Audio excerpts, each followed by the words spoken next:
Welcome to another In Wheel Time podcast, a 30-minute mini version of the In Wheel Time car show that airs live every Saturday morning, 8 to 11 a.m. Central. Podcast channel. From the world-famous Sugar Shack in Texas, USA, it's the In Wheel Time Car Talk Show. Coming up, we're going to speak with Michael Wooding, or Woody, as he likes to be called, from Auto Appraisal Network about selecting a build shop. And we'll also talk about his upcoming car show, the Woody's Waterfront Car Show. Next weekend. We will be next weekend, yeah. So we got all that in store for you here coming up. We'll also have the upcoming events calendar. Mars reviews the Kia EV6. Later we talk to Brad Thompson and a step-by-step explanation of how car donations are handled. You'll also hear the stories making auto news headlines. Howdy, along with Mike out of this world, Mars. King Conrad DeLong, we always need more Jeff Zekin. I'm Don Armstrong. Thanks so much for joining us on this Saturday for our live broadcast. And if you're listening on a podcast, thank you for podcasting us as well. Subscribe. Of course, the big story this week in the automotive world is about the UAW strike, and it expanded yesterday. UAW added 5,600 workers at GM and Stellantis parts depots to its escalating strike, threatening dealership service business, but said it had made real progress in talks with Ford. By escalating the strike against the Detroit Three to include 38 General Motors and Stellantis parts distribution centers across 20 states, UAW President Shawn Fain is elevating the plight of thousands of the union's lowest-paid full-time auto workers who would benefit most from the record contracts he's demanding. He's also threatening the service business at Chevrolet, GMC, Jeep, and Ram dealerships around the U.S. that need shipments from those 38 facilities to repair customers' vehicles. The largest of them fulfills 15,000 orders for GM Genuine and AC Delco parts a day. Most Parts Depot employees start around $16 an hour and top out at $24 an hour versus top pay of $32 at assembly and powertrain plants.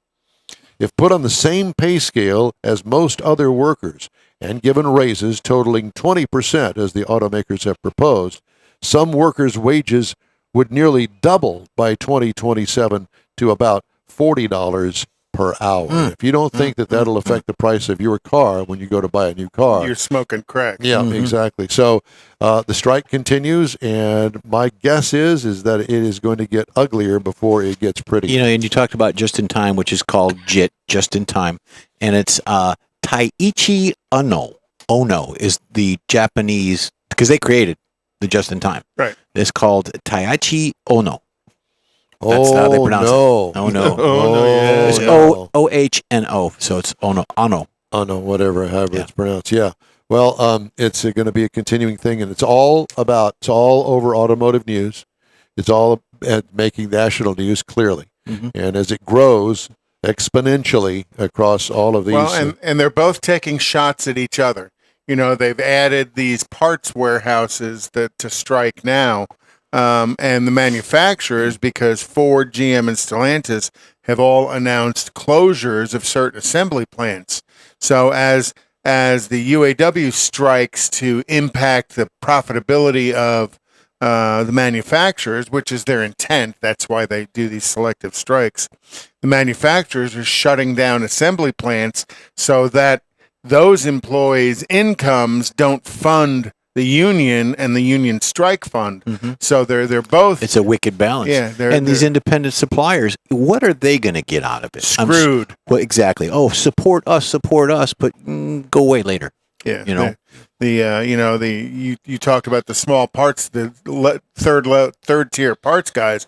They're all just going to go out of business. Yeah. Right. And what happens at that point? I've seen this in the past at General Motors. Is when those third tier guys go out of business, that little plastic piece or that little metal piece that they make isn't made anymore. So now what do? Well, when that part of your car breaks, you either don't fix it or you hope you know somebody who has the design of it and can 3D print it, because that's about the only way you're going to be able to get it. And that's the reason I had to wait almost 16 months to get an ABS module for my 2015 truck, because the company that made it went out of business. Right. Not related to the strike, but they went out of business nobody else wanted to pick it up and start building. Probably because it wasn't profitable. Well, that's very probable. I mean, that's all it was, and it only fit like 3-year models. Then they went to something new. Right. So in the new car assembly line, if you're missing that little plastic piece, wherever it is, under the hood, in the dashboard, what doesn't make any difference whether it's visible or not. Guess what? The car doesn't get built. Right. So what do? Build the whole car. And some of the pieces get put on the car at the very beginning. So you can't go back and, store all the cars with all everything else done except for that little plastic Which piece. they did with microchips in During the COVID. computers. Yeah. Is they Ford- built all Ford these did that, vehicles yeah. and moved them out into a parking lot, which has been robbed and pillaged because a lot of those storage lots have been. Or you get a have been WIO attacked. on a computer chip. Right. And they're waiting for the WIO to get paid off, and then they'll put the module in your vehicle and ship the vehicle. That's what's been going on. That might not be able to happen for that little 15-cent piece of plastic that's part of your sunroof assembly. Yeah. That they don't make anymore. So we've got a special guest coming up in our last segment this morning that is going to talk about the supply chain.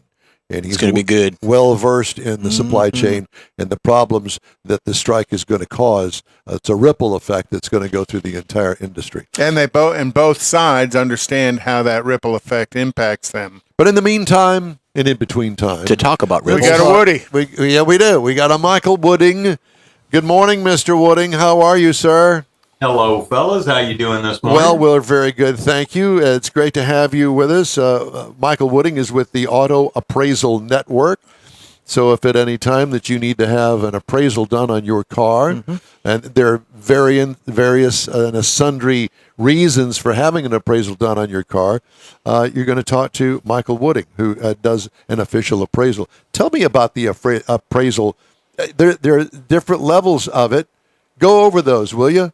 Well, we charge a flat fee for the appraisal. It doesn't depend on what it's actually for, but there's several different kinds. The thing that I enjoy the most and what drew me into the business is we appraise custom, classic, and collector cars for insurance purposes and for fair market value. If they're looking to sell the car, they get the appraisal. They have a third party helping determine the value of that vehicle. For insurance, we always go 10, 15% higher than a fair market value appraisal, because if you have to replace that car, it's going to cost you more the next time you do it. Okay. We also do prior to loss, where your car gets totaled and the insurance company lowballs you on the value of that automobile. And then we do diminished value as well. That's where your car gets hit. Your car gets repaired and returned to you, and then what is the difference in value in that car now versus before it got hit? And So let me ask you a question about that, Mike. Is when you do diminished value, you're looking at the value lost that like a Carfax report would have on valuing your vehicle. And have you gone back to look at the comparison of what your diminished value numbers are versus what the insurance offers, which is nothing, and how Carfax impacts that value? Carfax really doesn't impact it other than just the information that the cars, and that's the reason diminished value is here in Texas the first place, so that you have some way to recoup that lost value. And, you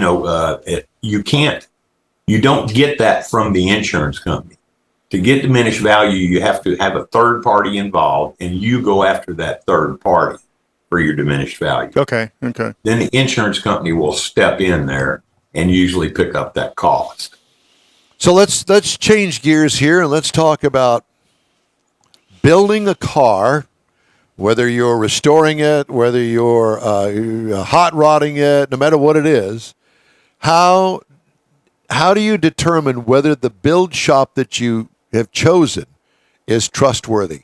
And I guess that the real story is $2 million of classic cars and parts found during a search in connection with a car repairman accused of ripping off customers. And we hear these stories quite frequently, where you've got a friend of a friend who's turned you on to somebody that does restorations, and he sells you the restoration. You give him the car. You give him, $5,000 to get started on the car. The car is pushed to the corner of the shop, and eventually, when you go to check on the car, nothing has been done, and the guy's out of business. And it's covered in mud daubers. Well, we just had that situation occur down in Dickinson, Texas. I don't know if you saw the articles by Fox News on that. But there was a gentleman down there running a so-called restoration shop, and he would take in the car and take a deposit on the car. And then the particular car that I did was a 67 Camaro. It had been at one shop already for the engine and transmission work and rear end and wheel wood brakes and all those good pieces. But it needed some other things to finish it up. So the fellow thought he would bring it closer to home to a shop to get those final things taken care of. So he leaves the car with the guy, gives him a huge down payment to get the work done, and doesn't hear anything for a while. Calls the guy and he says, we're working on it, don't worry. So he puts him off to the point where finally the customer goes down to where the car is supposed to be, and the car is not there. He had moved the car and done this to several cars, moved them to a storage facility, and took all the work that had been done. This fella had bought a brand new LSX crate engine to put in the car. He took it out of the car and sold it. He took the transmission out of the car and sold it. And there was nothing but a shell of the car left. So that's what I tell everybody, visit the shops. Often. If you're going to send your car to a shop, and I don't care if you're in California and you're getting work done here in Texas, fly down and visit the shop. Never turn your car over to somebody that you're not seeing face to face and dealing with on a virtual weekly basis. So, well, I will tell you that Mark Rancourt over at Sweet Rides worked on my '66 Corvair, and it took him a while. I mean, it was a long process, and he said, "Look, I'll do this for you, but I'm going to have to." Work on other cars, slow walk it. And he did, but it turned out magnificent. And Mark is well schooled in car body shop repairs. I mean, and he's been in business for a long time. And that's what I'm saying. So he's got a long history, and he came highly recommended through Randy Borcherding, and who owns a great shop called Paint House. Mm-hmm. And, so through these networks of people that I have been fortunate enough to actually dance with, if you want to call it that, I will say that I've been fortunate that I've never had that experience. So, I tell people all the time, if you really want to get into anything to do with cars, whether you want to go to a car club, or you want to get into car restoration, you want to find a custom classic car, whatever it is, go to some car shows, go to some place like Autorama, talk to people. People in the car business love to talk about and brag about their cars. What kind of experience have you had with, XYZ repair shop, whatever the case may be? Don't you agree? Absolutely. And, but we're fortunate that we're in this auto world and have those kinds of connections. The average Joe that's looking to get into a classic car for the first time, not going to have those connects. So she really needs to start working on that before even getting into the car itself. Go to the shops, talk to them about their services, what they offer, ask them to show you some of their work, and talk to them about a timeline. Like you said, this one took you a little longer than you anticipated it was going to take. There's certain shops around town. I know one in particular that he won't even let you bring the car there until he's ready to start on it. But Michael, as a newbie, and I go, just say I'm a newbie and I go into the shop. I've always wanted a '69 Camaro, never had one. I don't know much about cars because I'm a desk jockey. And I go talk to the shop. Oh, yeah, what you want to be done. I've got a lot of cars here. That's a 18-month project, which from what I understand from restorations really isn't too far off on some of them. So you tell me that, and using your example, I live in California, but I want to shop down here in Texas to do it. So I ship my car down there, knowing I'm expecting it to take at least 18 months to do it. I can't come down here every week to check on it, So do you, because of your appraisal network and things, do you do things like that? Like could I hire you or someone like you? Look, I need you to go out to the shop once a month, do a little check on it, make sure everything's up to speed. I can't get there, and I wouldn't know what I was looking at if I did go. I've done appraisals on cars that are not complete, but the person's already put, $100,000 into the car. So they want to get insurance for that in case something does happen to the car. So I do those types of appraisals. But you might have, really touched on a new business that could be evolved right there to provide that kind of service, because there's really nobody out there that will do that for you. Right. I mean, and even if I'm local here in Houston and I'm using a Houston shop, but I'm a desk jockey. I don't know anything about cars except how to put the key in it and start it. But I've always wanted that '69 Camaro. And I wouldn't know if the guy's feeding me a line of bull or not. Whenever I get there to look at it, he said, "Oh, this is Art Morrison chassis we put under here," and all he did was paint up the existing one. That's kind of what I'm wondering about, because there's a lot of people that are getting to that point now. Yep, absolutely. Let's shift gears here and let's talk about the 5th annual Woody's Waterfront Rod and Custom Car Show. Rod and Custom Show. That's a change this year. I hope you're all aware. Well, I noticed that it's a change in the name of the show, and I'm thinking, so I thought that there were a lot of custom cars out there already. But if you were at last year's show, and I believe you were. I was, yes. I've been to all 5 of them, if you remember correctly. But if you don't hang around till the trophy time, you don't see who wins these trophies. Okay. And we had a lady, a sweet lady. I mean, she was a lot of fun. Even took me for a ride in it. Had a brand new Tesla with a paper tag on it. She won a trophy. We had a brand new Corvette with a paper tag on it. Won a trophy. And that's not what I set this show up to be.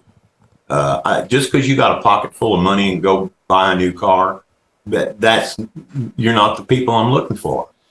I'm looking for the guy that's bought that car, worked on that car, brought that car to the level that it is today, either through shops or his own work, and really has like you say, a love affair with the car, and creates some of these cars are pure works of art, So I really wanted to get those people a better chance of taking a trophy home, and not let these, and I don't want to call them rich people, but people with the ability to go buy a new car and just come get a trophy. So we limited it this year to 1988 and below. And I went 88 because I wanted to get into, the Trans Ams are real hot now, the 77, 78, 79 turbos. They're all pretty collectible cars. You got the Buick Grand Nationals, the GNX, other cars like that are going to fit that category that, they might have bought, but they've had it for years and kept it in pristine condition. So I'm really looking. It's a judge show, and we eliminated classes last year, and that seemed to work really well, because there's always some Joe that's why did I get second and not first, or this, that, or the other. The Don Armstrongs that come out there. Yeah, I got 40 trophies, and they're all class winners. Okay, gotcha. So we're gonna have 40 cars that get trophies, and it'll be a class winner trophy. And then we have the best of show, best interior, best paint, best engine. Where is it? Where is it? And when is it? It is next weekend, September 30th, at Topwater Grill in San Leon, Texas, 815 Avenue O. 815 Avenue O. In San Leon, Texas. San Leon. Because 816 Avenue O is the Bay of Galveston. Yeah. Pretty It much. is an absolutely gorgeous place. Y'all been there, people that haven't been, and that was another thing that I really wanted to accomplish with this show, because I've got a garage full of trophies for my car, but I had to sit in some hot parking lot all day, bringing what shade and air I could bring with me to get those. And I just got to the point where it wasn't enjoyable anymore. Yeah. I wanted to go to a show that I enjoyed being at. And when I saw this location and was able to put it together, I knew I had something. And like I say, it's continued to grow. This is the 5th year we've done it. It's a little bit of work for a single guy to do. I got to get me a partner here probably to keep going because I'm not getting any younger. But it's a great location, and the thing I thought was real cool about it is if you get there early enough, you can catch that morning sunrise light. Oh, I've got pictures. I've got gorgeous pictures of that. It's a great photo opportunity for you to bring your car with the water in the background and the other cars parked around it and the sunrise. It's a beautiful location. How many? You have any slots still left open? It's a first come first serve. Got it. We've got room for about 250 cars. Okay. And when do the gates open for me to bring my car down there? The gates actually open at 8 o'clock. 8 a.m. and the show runs from what to what? 8 to 4. 8 to 4. Okay. Now, we get people coming in from Conroe and Tomball and Hempstead and, other parts up here, and they usually leave before daylight. Oh, yeah. And they get down there, so they're sitting there waiting at 7 o'clock. And these crazy fools with this crazy radio show. Yep. Yeah. There's that. So, there'll be somebody at the gate probably at about 7:15, 7:30. Well, if not, we're just going to have to bust it down because we got to get started earlier than that, as you well know. Well, I'll be there to accommodate you guys. You know that. Thank you. We appreciate that. Well, okay, so next Saturday, Topwater Grill in San Leon, Texas, 8 to 4, and it's a great venue. What a wonderful place, that Topwater Grill, right there at the point out in the middle of the water. Now, you can drive right on out there to show your car, and at the very end where we'll be is a nice palapa. And it's going to have, I don't know if the bar is going to be open or not, but we'll Bloody Marys will be available. That's what we needed to hear. Woody, it's great to talk to you. Thanks so much, and we will see you next Saturday, my friend. Mighty fine. Thanks, Woody. Thanks. All right. I'm having me a salad at the restaurant. There's that. All right, time now here on the N-Wheel Time Car Talk Show for the events calendar, not the cruise in, the events calendar, which kind of goes right into Woody's Waterfront Car Show. And that would be the start of it. Is Woody's Waterfront Car Show is next weekend. Moving on. It's an event, not a cruise in. Friday, October 14th is the All British Car Show at the Butler House in Spring, Texas. Friday, October 20th, the 38th annual Wolf Creek Car Show at Wolf Creek Park in Cold Spring, Texas. On September 23rd, which is tomorrow. Mm-hmm. That's today. Today, Clear Lake Car Show, and that's in Kemah, Texas.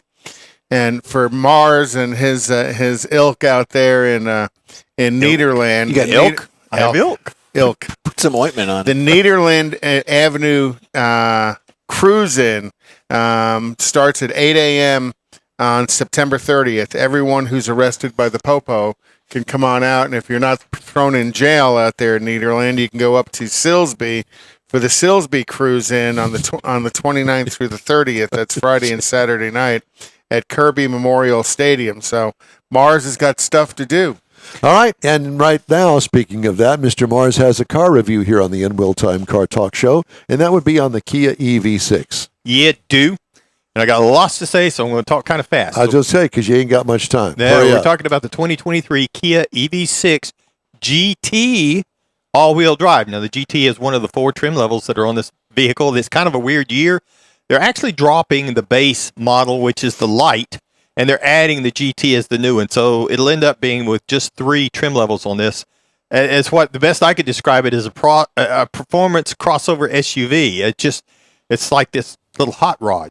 Now, you're going to look at this car, and I got a lot of compliments on the way this car looked. I had the runway red, and it really stood out. A lot of people liked it. Has a unique front and rear fascias because it is on the GT model. Got a front diffuser on it. Got some nice neon green accents, including the brake rotors or the Calipers. calipers. That's what I'm thinking about. And I wrote it down as rotors, and I knew that wasn't right. So you got that, and you're going to find up front you got LED lighting on the front and the rear. Got some on the interior. Got a power lift gate that's includes a rear spoiler that adds to the styling of this vehicle. It's just really sharp. Got a power sunroof, rolls on some 21-inch alloy wheels. Got flush door handles that kind of pop out whenever you hit the key fob so that you can pull on them to get it open. Otherwise, it's nice and flush, all door colored. You don't even hardly see them. You get into the inside, it had the suede seating surfaces. The front seats are heated. The outboard of the rear seat, they're also heated. Got the front sport buckets. Now, these things have got some really big bolsters on them. One day I was running some errands. I got in and out of the car. I counted it 10 times. By the 10th time, you really notice the bolstering. But when you're sitting in it, it's really comfortable. You really feel like you're secure in the seating on it. I really liked them in that regard. Had the heads-up display. We had the wireless charger. Had a Meridian premium audio system that works pretty well. We had the surround view monitor that was in the center stack, where it's a 12.3-inch monitor. The driver's got a 12.3-inch monitor it's got all the driver information, the speedometer, the tach, all that good stuff that you're looking for. Now, under the hood, there is a dual motor, all-wheel drive type setup that is 576 horsepower equivalent.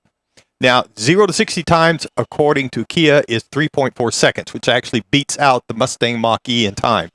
Now, top speed's 161 mile per hour. I would not argue with the 0 to 60 speed. I don't know about the top end. This little thing, it's got a little button on the steering column. It's got a green little button that says GT on it. And when you push that button, it goes. It goes really fast. It's every bit of it. So I drove this vehicle 349.7 miles. I had to go charge it On twice. the button? No, not quite. I had to go to the charger twice. This thing is capable of taking an 800-volt charging system. The best I could find, and as far as I know of, 350 is about it. Took me 30 to 32 minutes to get 80%, to go from 15% up to 80%. So it charges really quick.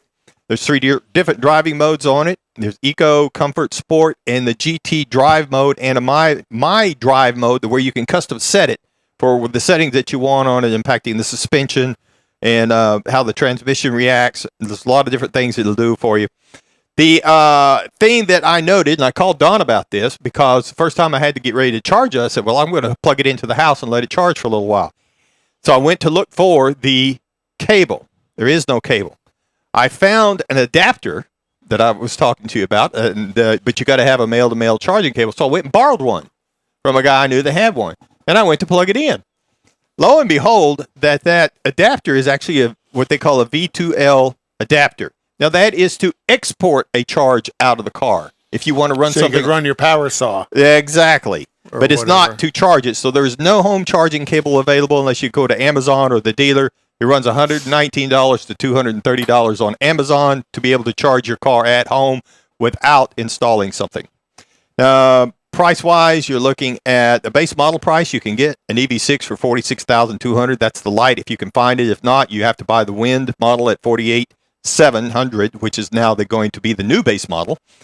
The trim price that we had, the base trim price for the EV6 GT that we had was $61,400. As tested, it was $62,865. A couple of things to note. That comes with, at least this year, if you use Electrify America, they will give you 1,000 kilowatt hours free charging. And there's a $6,300 EV rebate you can get on it currently. And it still has the 10-year, 100,000-mile warranty that you can get from Kia. This program is available 24/7 on iHeartRadio. Just search In Wheel Time Car Talk. We also video stream on Facebook, YouTube, Twitch, and InWheelTime.com. 30-minute podcast at your fingertips on over a dozen of the most popular podcast outlets. In Wheel Time Car Talk continues right after this quick break. The original group of Loopy Tortilla restaurants will have you telling your family and friends just what the original recipes mean when it comes to the best fajitas in Southeast Texas. Founder Stan Holt invites you to visit the original Loopy Tortilla near I-10 and Highway 6. Here's the original house that inspired the design of all the rest and the original charm that helped make Loopy Tortilla the go-to destination for Houston Tex-Mex. Speaking of original, nothing can compete with the original lime pepper marinade that everyone will agree makes Loopy Tortilla award-winning beef fajitas the best anywhere. Loopy Tortilla Katy is another location that gives you the same quality and service Houstonians have come to expect at Loopy's. It's located just off I-10 of the Grand Parkway at Kingsland Boulevard in Katy. Find yourself in Aggie Land? Head to the Loopy Tortilla in College Station, located just around the corner from Kyle Field. It's a great place to enjoy those famous frozen margaritas before or after the game. Headed east to Louisiana, stop in at the Loopy Tortilla in Beaumont. It too's on I-10. You can't miss it. The original group of Loopy Tortilla restaurants invites you in for the best Tex-Mex anywhere. That's it for this podcast episode of the In Wheel Time Car Show. I'm Don Armstrong, inviting you to join us for our live show every Saturday morning, 8 to 11 a.m. Central on Facebook, YouTube, Twitch, and our InWheelTime.com website. Podcasts are available on Apple Podcasts, Spotify, Stitcher, iHeart Podcast, Podcast Addict, TuneIn, Pandora,